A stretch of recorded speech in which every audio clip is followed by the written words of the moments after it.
Welcome to Brain Roots IAS. Today we will study India's cell broadcast system. Science and technology और current affairs के perspective से ये एक बहुत ही dynamic और इम्पोर्टेंट टॉपिक है।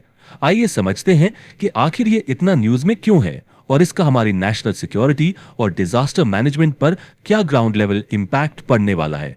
ये स्पेसिफिक टॉपिक सीधे तौर पर प्रीलिम्स के साइंस एंड टेक्नोलॉजी और नेशनल इंपॉर्टेंस के करंट इवेंट से जुड़ा हुआ है। अभी हाल ही में एक बहुत बड़ा मैसिव शिफ्ट हो रहा है हमारे डिजास्टर मैनेजमेंट अप्रोच में। CDOT यानी centre for development of telematics ने इस सेल ब्रॉडकास्ट सिस्टम जिसे हम CBS कहते हैं उसे सक्सेसफुली डिप्लॉय किया है। इसका कोर मकसद क्या है? इसका मकसद है नेशन के डिजास्टर मैनेजमेंट फ्रेमवर्क को पूरी तरह से रिएक्टिव से प्रोएक्टिव बनाना। सिंपल शब्दों में कहें तो आफत आने के बाद भाग दौड़ करने या रिएक्ट करने के बजाय पहले से ही अलर्ट रहना। ये इमरजेंसी सिचुएशंस को हैंडल करने का पूरा फ्रेमवर्क ही बदल देने वाली टेक्नोलॉजी है। यहां एक बहुत ही इंटरेस्टिंग सवाल उठता है, एक ही वक्त पर लाखों करोड़ों लोगों को बिना किसी नेटवर्क जैम के मैसेज कैसे भेजा जा सकता है? Let's explore this. इस पूरी टेक्नोलॉजी का क्रक्स इसकी डेफिनेशन में छुपा है। सेल ब्रॉडकास्ट सिस्टम एक state of the art mobile communication technology है। इसका प्राइमरी काम है एक स्पेसिफिक ज्योग्राफिकल एरिया में मौजूद सभी मोबाइल डिवाइसेस पर अनक्यूड इमरजेंसी मैसेजेस भेजना। अब यहां इस अनक्यूड वर्ड पर ध्यान देना बहुत जरूरी है। अनक्यूड का सीधा सा मतलब है बिना किसी लाइन या वेट के, बिल्कुल इंस्टेंट डायरेक्ट डिलीवरी। इसे एक बहुत ही आसान एग्जाम्पल से समझते हैं। जो हमारा ट्रेडिशनल SMS होता है वो एक पॉइंट टू पॉइंट सर्विस है। ये बिल्कुल वैसा है जैसे हम अलग अलग लिफाफे में लेटर्स डालकर भेज रहे हो। एक सेंडर है, एक रिसीवर है। लेकिन CBS उस तरह काम नहीं करता। ये एक वन टू मेनी सर्विस है। जरा सोचिए कि एक मोहल्ले के चौराहे पर एक जायंट लाउड स्पीकर लगा हुआ है।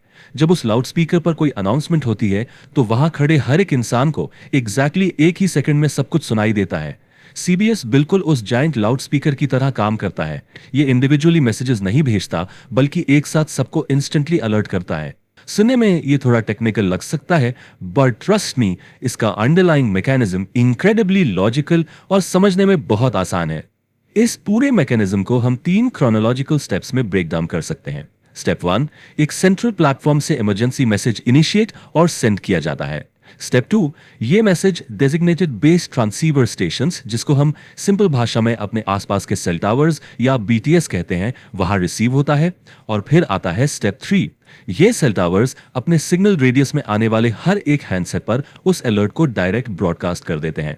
यानी मैसेज सीधा गवर्नमेंट सेंटर से निकला, लोकल टावर तक पहुंचा और वहां से इंस्टेंट सभी सिटीजन्स के फोन पर। अब देखते हैं कि ये पुराने सिस्टम से सुपीरियर क्यों है। हमने अभी नो क्यूइंग की बात की थी। Point two point SMS network congestion के टाइम पर काफी डिले हो जाते हैं। दिवाली या नए साल के टाइम का नेटवर्क जैम तो हम सबने फेस किया है, राइट? जब मैसेज भेजो तो वो बफरिंग लाइन में लग जाता है और घंटों बाद डिलीवर होता है। लेकिन CBS उस भयंकर ट्रैफिक जैम में आती हुई एक VIP सायरन वाली गाड़ी की तरह है जो इंस्टेंटली अपने लिए पूरी रोड क्लियर कर लेती है। इसलिए CBS मैसेजेस साइमल्टेनियस होते हैं और सभी यूजर्स तक एग्जैक्ट सेम टाइम पर पहुंच जाते हैं विदाउट एनी डिले। इसमें एक और बहुत ही फैसिनेटिंग और यूनिक कॉन्सेप्ट है जो है इसका नेटवर्क इंडिपेंडेंट होना। इसका सिंपली मतलब यह है कि इमरजेंसी मैसेज भेजने वाले को यानी सरकार को रिसीवर का फोन नंबर जानने की जरूरत ही नहीं है। CBS को सिर्फ एक ही चीज से मतलब है कि डिवाइस उस टारगेटेड सेल टावर की रेंज में होना चाहिए। यह जो कंप्लीट एनोनिमिटी है, यह इस टेक्नोलॉजी का एक बहुत बड़ा एडवांटेज है।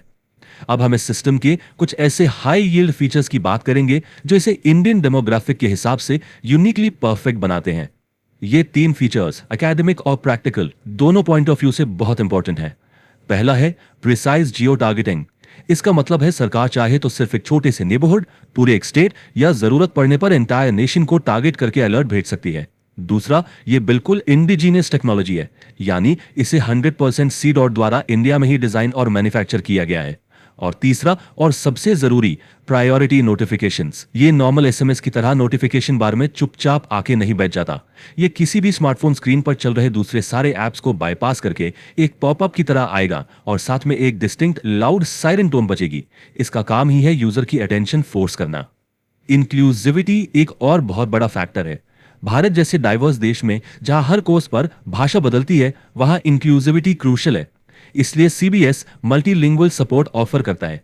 इसमें अलग अलग रीजनल लैंग्वेजेस शामिल हैं ताकि लोकल लोग उस इमरजेंसी मैसेज को तुरंत और बिना किसी कंफ्यूजन के समझ सकें।